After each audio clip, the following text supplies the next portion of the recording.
এদিকে ২৪ ঘন্টার মধ্যে দ্বিতীয় এবং শনিবার সন্ধ্যায় তৃতীয় দফা ভূমিকম্পের কারণে আতঙ্কিত নরসিংদীবাসী।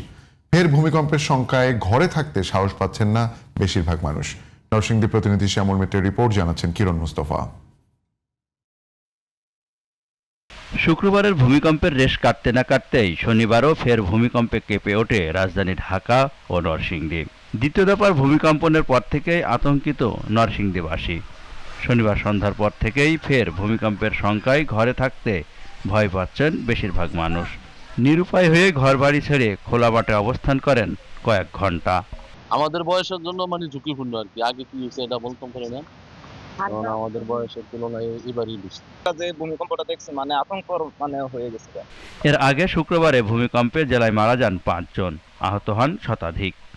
সরকারি, বেসরকারি ও আবাসিক সহ শতাধিক ভবনে ফাটল দেখা দিয়েছে। ভূমিকম্পে অনেক ক্ষয়ক্ষতি হলেও প্রশাসনের তেমন তৎপরতা না থাকায় ক্ষুব্ধ স্থানীয়রা। আসলে এরকম ভূমিকম্প আমি এত বড় ধরনের ভূমিকম্প আমি কোনো সময় দেখি নাই। নিয়ম নীতি দরকার ছিল, যে সেফটি দরকার ছিল, সেফটিটা আমরা দেখতে পাইনি এখানে এসে। এই ভূমিকম্পটা ছিল অত্যন্ত ভয়াবহ। সেটা যদি আর কিছুক্ষণ স্থায়ী হইতো তাহলে আমাদের দেশের অবস্থা যে কি হইতো এটা এই মুহূর্তে বলা চলে না। তবে দ্রুত ক্ষয়ক্ষতির বিষয়ে জানানো হবে বলে জানিয়েছে দুর্যোগ ও ব্যবস্থাপনা কমিটি।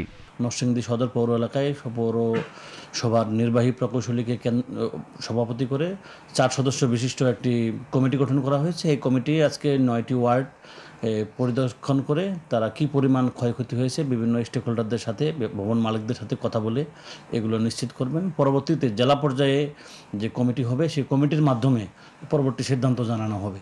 ভূমিকম্পের ধ্বংসযজ্ঞ থেকে জানমালের ক্ষয়ক্ষতি কমাতে দ্রুতই সমন্বিত পদক্ষেপ নেওয়ার পরামর্শ সংশ্লিষ্টদের। কিরণ মুস্তফা, জিটিভি নিউজ।